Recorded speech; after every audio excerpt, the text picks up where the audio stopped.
கரூர் துயரச் சம்பவம் தொடர்பாக கடந்த வாரம் சிபிஐ விசாரணைக்கு ஆஜரான விஜய் தற்போது மீண்டும் டெல்லி சென்றுள்ளார்.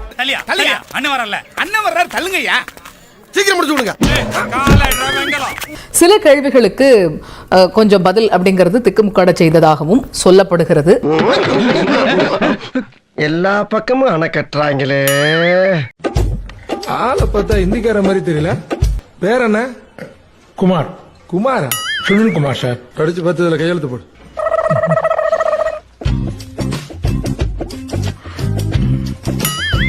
இப்ப இன்றோட விசாரணை நிறைவு பெற்றிருக்கிறது அப்படிங்கிறது தான் சொல்லப்படுது. முடிஞ்சிருச்சுல்ல, இனி என் முன்னாடி ஒருத்த நிக்க கூடாது. அவுட். Be careful. என்ன சொன்ன? எத்தனை ஒரு பஞ்சாயத்தடா முடிச்சு வச்சு பாரு. நமக்காக அம்பட்டு பெண்ணும் பிள்ளை குட்டியோட வெயில்ல காத்து கிடக்குறாங்களே. முதலாவதாக தை பிறந்தால் யாருக்கு வழி பிறக்கும் என்று சொல்ல தமிழக வெற்றி கழகத்தின் லோயலாமணி அவர்களை அன்போடு அழைக்கின்றனர்.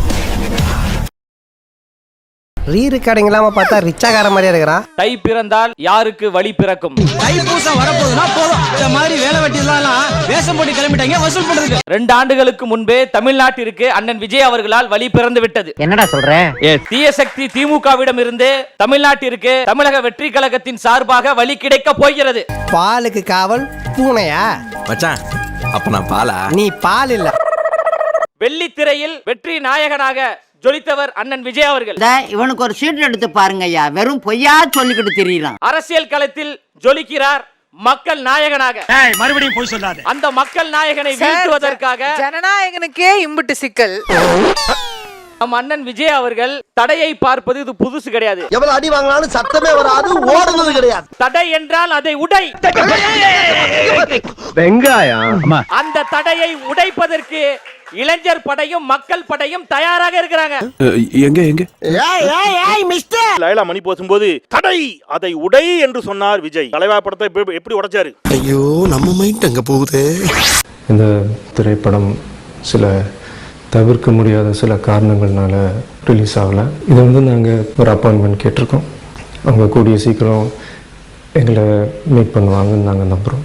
இதுக்கு ஒரு நல்ல முடிவு கொடுத்து கூடிய சீக்கிரம் இதை ரிலீஸ் பண்ணுவாங்கன்னு நாங்கள் நம்புகிறோம்.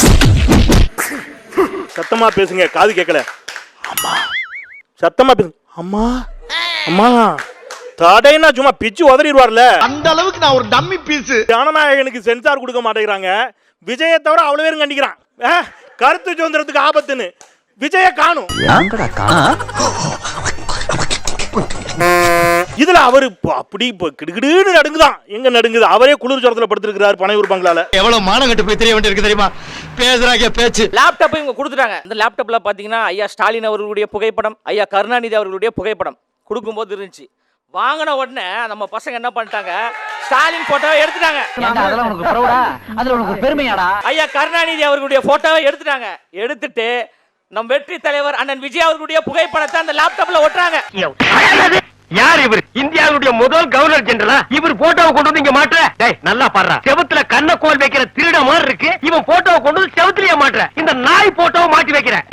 வால்பேப்பர்ல தமிழக வெற்றி கழகத்துக்கான அந்த வால்பேப்பரை ஒட்டுறாங்க. இந்த காரி மூஞ்ச கதையெல்லாம் ஒரு காவிய கதை மாதிரி இங்க வந்து சொல்லி அங்க டைம் வேஸ்ட் பண்ணுகிற. அது மட்டும் இல்ல, உடனே நெட் ஆன் பண்ணி யூடியூப்ல போயிட்டு ஐயா ஸ்டாலின் அவர்கள் கொடுத்த அந்த லேப்டாப்ல யூடியூப்ல போயிட்டு உங்க விஜய் உயிரன வரவா பாட்டு பண்ணா உனக்கு பொறுக்காத. லேப்டாப் கொடுத்தோம் நாங்க. அதுல ஸ்டாலின் படத்தை எல்லாம் கிழிச்சு வச்சிட்டோம். பாத்தீங்களா? இது என்ன பெருமை? இதெல்லாம் ஒரு பெருமையா? வெளியில ஒட்டியிருந்த படத்தை எல்லாம் கிழிஞ்சிட்டீங்க தம்பி. லேப்டாப் ஆன் பண்ணோம்னா ஸ்கிரீன்ல ஒண்ணு வருமே, அது என்ன செய்வீங்க? ஐயோ மகனே, அத பத்தி யோசிக்கவே இல்லையே. யார் எடுப்பா? யார் எடுப்பா? பதட்டப்படாத. இதுதான் என்ன சொல்லுவாங்கன்னா, ஆப்பு கண்ணுக்கு தெரியாது அப்படிம்பாங்களே. இல்ல, ஆப்பு கண்ணுக்கு தெரியும். ஒட்டுமொத்த இளம் தலைமுறையினர் எல்லோரும் அண்ணன் விஜய் அவர்களின் பக்கபலமாக நாங்கள் நிற்கிறோம் என்பதை நேற்று சமூக வலைதளம் முழுவதும் மிகப்பெரிய ஒரு புரட்சியை ஏற்படுத்தினாங்க.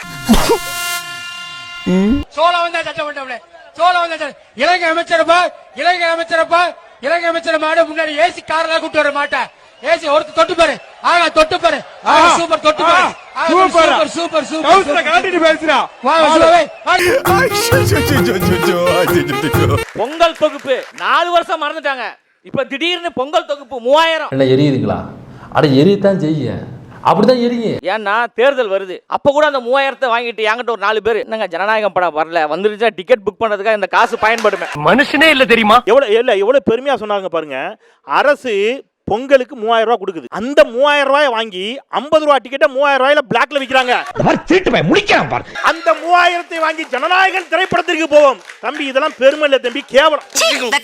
அது போய் ரொம்ப நாளா சின்னமா இருக்கும். நான் சொல்லிடுறேன், கேவலம், வருத்தப்படும். இல்ல யார் சொன்னாலும் அதை நீங்க இங்க வந்து சொல்லக்கூடாது. இனிமே இப்பெல்லாம் தனியெல்லாம் வராது, வீட்டுல யாராவது பெரிய வந்தா வர. அப்போ இவர்கள் கொடுக்கக்கூடிய எல்லாமே நமக்கு சாதகமாகத்தான் இருக்கு. ஆனவனோட இந்த உலகத்துல சல்லடை போட்டு தேடி பார்த்தாலும் உன்ன மாதிரி ஒரு முட்டாப்பையில எங்கேயுமே பார்க்க முடியாதுடா. 2026 சட்டமன்ற தேர்தலும் நமக்கு சாதகமாகத்தான் இருக்கும். மிகப்பெரிய ஒரு ஆட்சி மாற்றத்தை அண்ணன் விஜய் அவர்கள் ஏற்படுத்துவார். நீ சொன்ன வாக்கியத்தை தஞ்சாவூர் கோயில் கல்வெட்டுல வெட்டி வச்சிட்டு பக்கத்திலேயே நீ உட்கார்ந்துக்க. உனக்கு பின்னால வர்ற சந்ததிகள் அதை பார்த்து படிச்சு தெளிவா நடந்துக்குவாங்க. அவர் அண்ணா சொல்றாரு, தலைவா படத்துக்கு இப்படி ஓடி ஒளிஞ்சாங்க, நீங்க வந்து எத்தனை முறை வந்து பிஜேபியிடம் ஓடி ஒளிந்தீர்கள் என்றெல்லாம் எங்களுக்கு தெரியும். கண்ணாடி சார் அது. அதை நாங்க சொல்லித்தான் வெளியில தெரிய வேண்டும் என்ற அவசியம் கிடையாது. நீ யாருன்னு அவனுக்கு தெரியும், அவன் யாருன்னு உனக்கு தெரியும், நீங்க 2 பேரும் யாருன்னு இந்த உலகத்துக்கே தெரியும். எதுக்கு இந்த தேவையில்லாத விளையாட்டுக்கெல்லாம்? 2026 இந்த தேர்தல் என்பது தாவேகாவிற்கும் திமுகவுக்கும் இடையேயான ஒரு அரசியல் போராகத்தான் மக்கள் பார்த்து கொண்டிருக்கிறாங்க. 5 மாசம் ஒழுங்கா பேசதும் புரியல.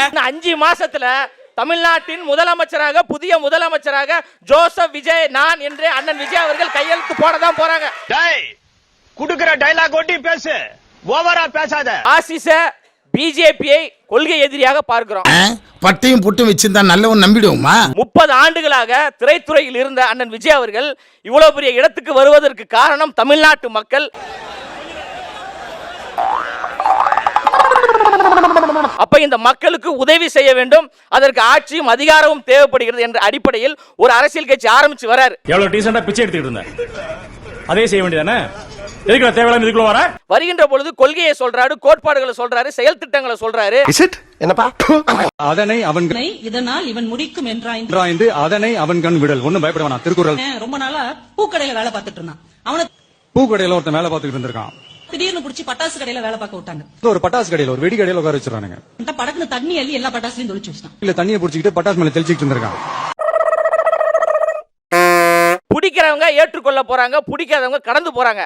இது ஏதோ காமெடி பீஸ்ரா, ரொம்ப வீக்கா இருக்கான். விஜய் அவர்கள் முதலமைச்சர் ஆக வேண்டுமா என்பது மக்கள் ஓட்டு போட போறாங்க. ஏண்டா எங்களை இன்னமுமாடா நம்பிக்கிட்டு இருக்க? இன்னும் பச்சை பிள்ளையா இருக்கேடா. 2026ல தீய சக்தி திமுகவை வீட்டுக்கு அனுப்பத்தான் போகிறார்கள். இப்படியே பேசிட்டு இருந்தா உனக்கு பைத்தியம் தானா பிடிக்கும்? பைத்தியம். மாணவர்களுக்கு நல்ல வழி பிறக்கும், அனைத்து மக்களுக்கும் ஒரு நல்லாட்சியை அண்ணன் விஜய் அவர்கள் 2026 உருவாக்குவார். உருவாக்கி கரையிலேயே புரட்சி தலைவர் எம்ஜிஆர் அவர்கள் அவர் அப்பவே பாடல் வரிகள் மூலமா சொல்லிட்டாரு. அந்த பாடல் வரிகளை திமுகவுக்கு சொல்லிவிட்டு நான் நிறைவு செய்கிறேன். ஐயோ ஆரம்பிச்சுட்டான்டா. எய்ப்பவர்க்கே காலம் என்று எண்ணி விடாதே, பொய் எத்தனை நாள் கை கொடுக்கும் மறந்து விடாதே. அவரு பேரை கெடுக்க வந்திருக்கேன். ஸ்டார்ட் பண்ணு.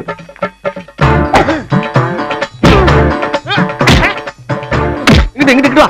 அப்படியா?